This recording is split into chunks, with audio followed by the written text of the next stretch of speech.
This guy used to be an NBA star, but he lost everything. Another player took his boat for a night out and was never seen again. Yeah, Dang. These are the craziest stories in NBA history. And first, we gotta talk about the time that an entire NBA team almost died in a plane crash. See, Wow. in 2021, the Utah Jazz were on a private jet flying to Memphis when all of a sudden, an explosion went off, causing the entire plane to shake and leaving players terrified. We just heard a boom, you know, the whole plane shook. You know, I feel like something had just like exploded in the back of the plane. I immediately got to texting my mom and sister, my dad, just kind of saying like, yo, this could be it. Something was really wrong with the plane. It felt like the plane was like breaking apart in midair. So Other people in the NBA back of the teams plane tried said to they kill saw them. flames, and you know, people in the front obviously didn't know what was going on. And everybody came to the point where it was like, man, this might be over for us. The entire Jazz team was convinced they were gonna die. Now, thankfully, pilot was able to pull off an emergency landing, but players were left wondering, what the hell happened up there? So Right. after an investigation, it was discovered that a bird had flown directly into one of the engines, causing it to explode, sending the plane into a Really? free fall. Damn, these guys were lucky to make it out alive. That's crazy. Bro. Oh, it's even One bird could have killed the whole Jazz team, dude. Imagine dying to a bird, bro. Bro, that would have made me so mad. I would have came back at the death, bro, and shot every bird I seen, bro. I would have went duck hunting then, cuz. crazier is DeMar's story, because he I do once not came like face to birds. face with a crazy person who broke into his home. In 2020, DeMar was chilling in his $15 million crib in LA, and it was just another night. His kids were playing upstairs while he was in the basement getting tatted up. And out of nowhere, the lights went out, and the sound of screams echoed throughout the house. So I'm finished getting tatted. Probably like 10 minutes later, I hear my daughter scream. So I stop, I run upstairs. Dude running down the other stairs. So I'm going after him. He go back out through the door, running, taking off. So at this point, once he get outside, I'm like, damn, I can catch him, but I ain't gonna catch him because I don't know if there's somebody else in the house. Left my kids in the house, so I go back in the house. It was crazy because dude hit the circuit box. That's why the lights went off in the house. Wow. If he would have finished my tattoo 2 minutes earlier, you know what I mean? I would have had him. Jesus, who knows what that freak had planned? But thankfully, DeMar chased the guy out of his house, and he was caught just an hour later. Man, DeMar's lucky things didn't go sideways, because some people's stories go completely off the deep end. Like, there's an NBA player who was lost at sea and never seen again. This is former Pistons center Brian Williams, aka Bro, what's that Twitch streamer name, dude? He looked just like him, dude. Bison. He played what? What does he play? Fuck, what's that game name, dude? I forgot. Don't mind me, bro. I'm trying to relate people. I'm sorry. But he looks like the one that goes like, help me, bro. Y'all don't know him, bro. Y'all don't know him. Hopefully I put a picture on the screen of him, but what is his fucking name? Don't mind me, bro. Don't mind me. Let's go back to it. who in the 90s Damn, what's that played 8 Twitch streamer seasons name? in the NBA, made $45 million, and even won a championship with Michael Jordan. This guy had it all. But in 1999, Bison shocked everyone, announcing his retirement from the NBA to pursue his true passion, traveling the world. So he went out and bought himself a boat, named it the Hakuna Matata, and spent the next 3 years sailing the Pacific Ocean. Matata On boat? July 6th, 2002, Bison's dream turned into a nightmare, because with his brother Miles and girlfriend Serena, Bison set sail from the port of Tahiti and went missing. 1 week went to another week, and to another week. I started to call the boat frantically all the time. I called the Coast Guard. They went out looking. They didn't find any boats adrift. So nothing was found. Bison Dele, Miles DeBoer, and Serena Carlin were all officially lost at sea, so the FBI launched a full-scale investigation into their disappearance, hoping to find some clues for their whereabouts, until eventually, something suspicious happened. Just a month into the search, feds discovered that someone claiming to be Bison had just written a $150,000 check in Bison's name.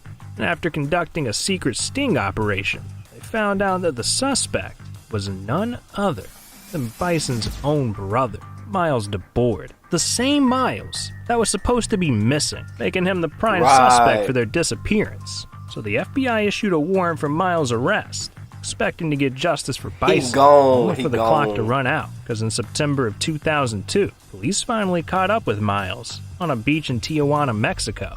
Problem was, they found him in a drug-induced coma, and shortly after, he was pronounced dead. Just like that, the case was officially closed. Wait, so what really happened to Bison Dele remains an unsolved mystery to this day. Damn, that's just wild. But you know it's not a mystery at all. The fact that Dennis Rodman's stories are crazy as hell, because he was once offered $20 million to get a celebrity pregnant. See, in the early 90s, Rodman transformed himself into one of the hottest stars in the NBA. Yeah, but he looked so crazy weird. outfits, dyeing his hair weird colors. This guy was different, inside and out. And eventually, Dennis's style caught the eye of one of the most famous women in the world, Madonna, who was so obsessed with Rodman that she spent weeks calling the Spurs just to try and get in touch with him. Yeah, I think Madonna wanted that rod, man. And in 1994, they finally... Mr. Clean Magic Eraser powers through tough messes. Makes it look like I spent hours cleaning. No, I didn't. They decided to link up, holding hands in public, going on dinner dates, and even going belt shopping together. But just a couple of months later, Rodman's relationship took an interesting turn. Because one night, he was out gambling in Vegas when he got a call from Madonna, who had a crazy proposal. Well, you know, she asked me that if I got her pregnant, she'll pay me $20 million. What? Yeah, she was offering $20 million for a mini Rodman, and Dennis was down, so he hopped on the first flight out of Vegas and flew all the way to New York just to hook up with Madonna. But in the end, he lined up to shoot and shot blanks, leaving Madonna without a baby and missing out on $20 million. Damn, I can't believe it. And I can't believe Joel Embiid either.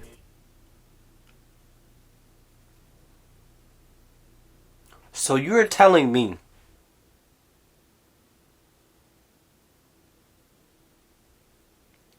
this gay dude, Robinson, was offered $20 million to have a baby with a white woman? What the fuck is this world, dude? What is this world? What is this literal fucking world, bro? She offered him $20 million to have a baby with her?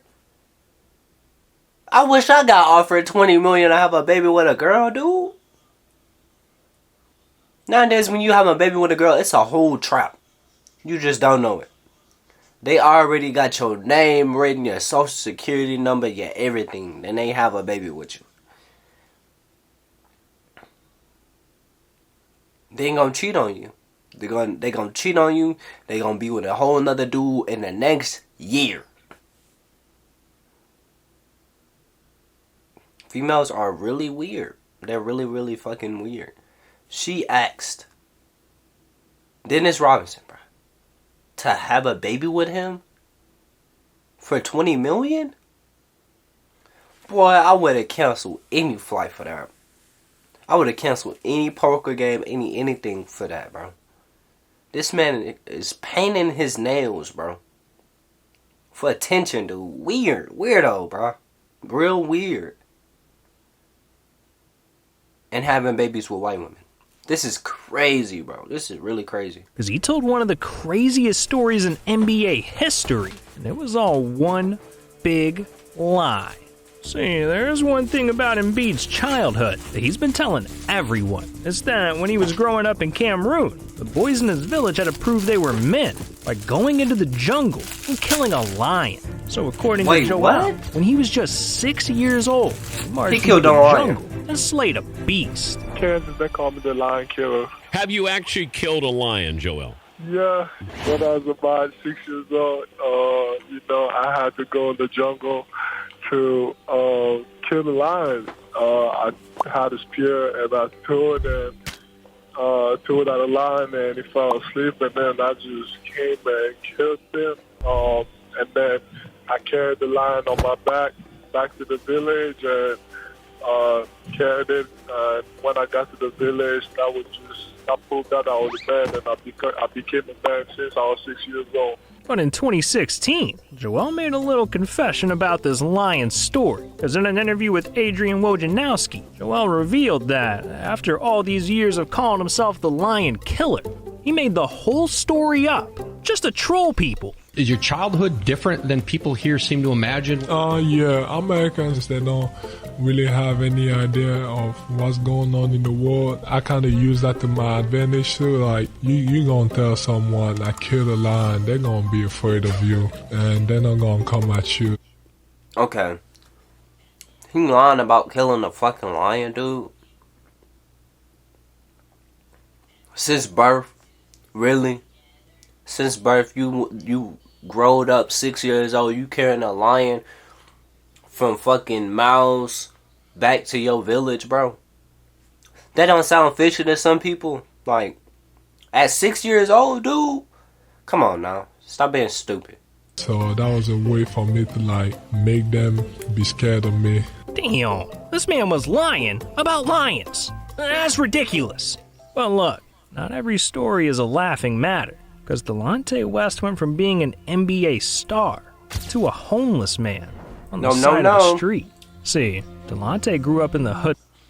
Before y'all continue watching this, I've seen so much videos of this man, bro. They recording this man, bro. They're really clowning this man, bro. People got him in the car talking to him like he just not on crack or tweaking or whatever, dude. They are really, like, juicing this man for content, bro. And this is really foul. And he can't even do nothing about it, like, for real, bro. They need to really stop with these shenanigans, bro. Stop using people when they're at their lowest. Stop doing that, like, for real. It's really crazy. So if I was out here and I was homeless, bro, y'all be out here recording me, bro. If I was famous at some point, come on now. It's not cool. It's not. Of DC and was constantly bullied. So to keep his mind busy, Kid focused on basketball, practicing day and night, until eventually he accomplished his dreams of joining the NBA. And with the millions rolling in, Delonte saw the perfect opportunity to take his family out of poverty, buying them all nice cars, big houses, and making sure to treat himself too. He looked like a whole actor. In 2011, everything went south because Delonte had spent so much money. Old Spice Putty. I hold matte finish. No flip, no cap, no mess. Just grab and squeeze. Try Dawn Easy Squeeze. That during the NBA lockout, he had to get a job at Home Depot just to pay his bills, working minimum wage as an NBA player. Things got even worse for Delonte, because behind the scenes, he was dealing with serious mental health issues, lashing out at teammates, coaches. The man was battling demons, to the point where, in 2012, it officially cost him a spot in the league, getting released by the Dallas Mavericks. And while ultimately, this would be the last time we saw Delonte on an NBA court, that was the least of his problems. Because over the next few years, with no basketball and no money coming in, Delonte fell victim to hard drugs, pushing his family away in the process. And with nowhere else to turn, Delonte West officially went homeless. I don't give a okay. Young champ. I'm the leader of the buck. Goddamn Navy SEALs. And the home and the Navy. I'm what President Trump. I'm the real president. My dog, Delonte. How you doing, my brother? Oh, you ain't got to do man. Delonte was at rock bottom, and his life's been up and down ever since. Man, I feel bad for Delonte. His story's tragic. But LeBron's story is scandalous, because what happened to him sparked a nationwide cover-up. In 2009, LeBron was hosting a basketball camp run by Nike, and during a scrimmage, he was dominating, putting on a show for all the kids. But out of nowhere, something scandalous happened. Jordan Crawford, a sophomore guard at Xavier, going up and over LeBron James with a vicious two-hand slam. You'll never see it because Nike confiscated the only 2 videotapes that captured it. Wow. Apparently, Ron got dunked on by one of the kids. They tried to hide. But all the footage of the dunk was immediately confiscated because Nike thought that if the public saw the clip, it would ruin LeBron's reputation. And they also thought this cover-up was gonna work. But in the end, it was hopeless. Because just a few weeks later, you can't hide somebody dunking on you, dude. Managed to find the only remaining copy of the dunk, leaking the footage to the entire world.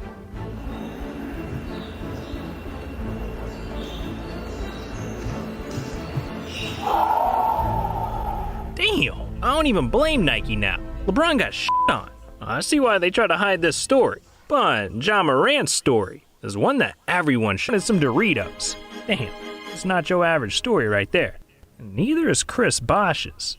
Because what happened to him not only cost him his NBA career, it nearly cost him his life. Back in 2015, Bosh was playing in his 10th All-Star game when all of a sudden, the entire left side of his body went numb. And it got harder and harder to breathe. So after the game, Bosh checked himself into a local How can your left body just go numb? The doctors found something crazy. I got a CT scan at the hospital. I called my wife and let her know what was going on.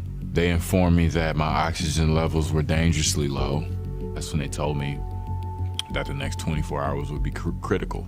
Chris had developed a blood clot in his leg that had traveled all the way to his lungs. And if he didn't get this under control immediately, he would suffocate from the blood and die, leaving doctors with no choice but to undergo emergency surgery. They prepped me, put me under, and I woke up and I had 2. He could have lost a leg coming out of my ribs into a drainage.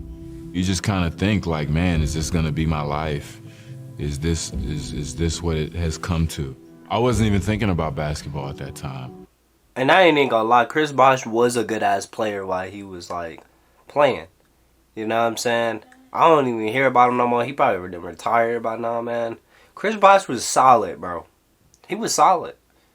When I saw him play with Heat, bro, couldn't nobody stop that team, bro. Come on now. Couldn't nobody stop that team, bro.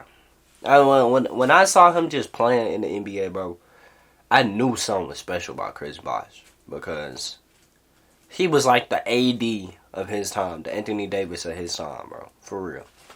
A really solid player. I was happy to be alive. Reminded me of Shaq, too. Just to have the smallest things. Now, luckily, Chris's surgery was a success, but this was only the beginning, because in 2019, after 3 years of trying to make an NBA comeback, blood clots kept happening, giving him no other choice but to walk away from basketball forever. But look, unlike Chris, there's some players that are asking to die, because Dennis Rodman once became best friends with the most dangerous man on the planet. See, in 2013, Rodman got invited to host a basketball camp in one of the most dangerous places on Earth, North Korea. Oh Rodman my said, God. Screw it. Why not? He jumped on a private jet and flew to Pyongyang, where he met with one of the most ruthless men. Swiffer Wet Jet prevents streaks and haze better than a mop. Love it or your money back. In the world, North Korean dictator Kim Jong-un. Like, this guy puts people in prison just for having the wrong haircut, okay? Yes, he's a dangerous man. literally. And while one mistake could have been Rodman's last, instead, he hung out with Kim and hit it off, playing basketball, going skiing, and even flying to Kim's private island together. They partied with North Korean women all night long. Ooh. When you were in North Korea, he has an island that you compared to like Ibiza or something. And does he have loaded chicks there? No, but what it is, he has an all-girl band. An all-girl band? It's how many people, like 16, 17 girls? Yeah. When you got invited to this island, you get your own bedroom, you get your own setup, right? Right. And what goes on there? There's 17 girls who are in this band. They just play music for him when he wants to hear music. Like, instead of putting on a radio. They follow him everywhere around the world. Yeah. They follow him everywhere. That's what they do. By the end of Rodman's trip, his life had changed forever, because he had just become best friends with Kim Jong-un, even with visiting the enemy him 5 more times over the next few years. Damn, this man That's Dennis cool, really though. left Madonna for this guy? I think this might be a rare L for Mr. Rodman, but Nike took an even fatter L, because they once did Steph Curry so dirty, it cost him billions. Back in 2009, Steph signed his very first shoe deal with Nike, worth $10 million. And over the next few years, business was real good. So in 2013, with this contract about to expire, Steph went to Nike headquarters, expecting the deal of a lifetime. But what he got instead was disrespect. Because throughout the entire meeting, every Nike rep in the room was calling him the wrong name. They were calling Steph Curry Stephon. Who the hell is Stephon? And they did Steph even dirtier, as they also forced him to sit through an entire hour-long presentation that was literally designed for Kevin Durant. Yeah, They are disrespectful. A presentation not even about him. Then they getting this man name wrong, calling him Stephon, bro. That goes to show white people do not care about black people, dude. Dude, that is mad disrespectful, bro. They didn't got this man presentation ready. But think about it, though. Think about it. Freaking Stephen Curry, he popped off. This was in 2009. Stephen Curry popped off since then. Since 2009, Stephen Curry has been one of the top three-point shooters in the NBA. You know what I'm saying? So this came back to bite them in the butt. I would have never signed a contract with Nike just because of this. Honestly. Too lazy to make Steph his own presentation. So with that, Steph walked out the building pissed, refusing to sign another deal with Nike. And just a few days later, Steph found a new shoe deal, come in the face of Under Armour, making him billions. Man, Nike just blew it. But alright, dog, we've heard a lot of crazy stories so far. And yet, we've got one that tops them all. The craziest life story in NBA history. Meet Manute Bol, the tallest player the league has ever seen. And back in the 60s, he was born in one of the poorest countries in the world. That is Sudan, scary. where every day was a struggle just to survive, from diseases to starvation. Okay, I get him. But, dude, you are freakishly fucking tall. Do you see how he walked through that door, bro? You would think that he's a fucking alien, dude. Literally. When he got bones, literal fucking bones, bro. It's sad I don't even eat. I don't eat. I don't go and I eat. You know what I'm saying? But I think I got more muscles than this man, dude. Look at this. I really think I got more muscles than this man, dude. I have a chest formed. I bet you he don't even have a chest. He looks like a fucking Slender Man. Literally. And most importantly, a deadly civil war. He looks that was destroying the entire country, killing hundreds of his friends and family. This war lit a fire in young Manute. So growing up, he promised to one day find a way out. And luckily, he had one gift that would make that possible. His size. Because by the time Manute was 17, the kid was already standing at a ridiculous 7'7". So with that, he started playing basketball with dreams of making it to the NBA. And when word started spreading around about the giant from Sudan, scouts started lining up to try and recruit Manute, until eventually, in 1985, he got his big break, being drafted by the Washington Bullets and making history as the tallest NBA player ever. This he ain't that bad. He's life trying to forever. from Over so the next far. decade, he became one of the most popular players of all time, playing 10 years in the league and earning over $7 million. But despite all the success, Manute never lost sight of the real reason he played basketball. His country. That's solid. So when he wasn't playing in the NBA, he was back home in Sudan, doing everything he could to save his people. From building schools, to feeding the hungry, providing medicine, He's even solid, organizing bro. peaceful protests throughout Sudan. By the end of his He is life, solid. Manute had spent every dime he made in the NBA, giving back to his country. And while in 2010, he tragically passed away, his legacy will live on forever. Because just 7 months later, South Sudan officially declared its independence for the first time ever. And to That is celebrate, solid. every year on July 9th, they all pay respect to the man who helped lead the way, the 7'7" giant, Manute Bol. That is so good, That's crazy. man. Well, look, it's not just the NBA, because the NFL has had some crazy moments too. From a stadium's roof collapsing to fans skydiving into an arena. It's ridiculous what they got going on over there. Look, if you want to hear more, you need to click on this video right here.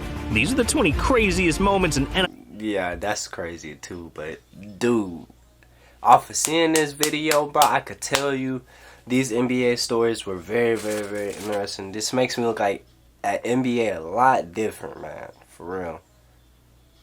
From LeBron not wanting to be embarrassed to fucking Stephen Curry being mistaken for a fucking Kevin Durant, bro. That right there, I never thought I would have seen right there. That is a crazy story right there. But yeah, man, it goes to show that like a lot of people do crazy things. You know what I'm saying? Far as NBA, they spend their money on a whole bunch of dumb stuff. Far as first checks, they blow their whole first check. And then they go back and they just like, I don't know if they're doing things for clout, but like, it's just like, they're like a sports version of fucking a rapper. That's what I think about them as. Like, LeBron being an actor, they can be actors too. That's just, it just blows my mind what you could do far as fucking basketball. It's very universal, for real. You don't see no soccer players in no movies or nothing. I never seen a soccer player in no movie. I never seen nobody else in any other league in a movie besides like basketball, NFL. You know, I never seen no hockey player in no movies. Maybe a TV show, if anything. But yeah, this is crazy, man. They real life, like, they're real life out here doing this. And these are like these are just simple stories. They probably get even worse than this. But yeah, man, that's it for today's video. Tell me what y'all think about today's video. What I have feeling to do, it's your boy Jamarcus. I love y'all to death. See y'all next video. Peace. Good luck, YouTube.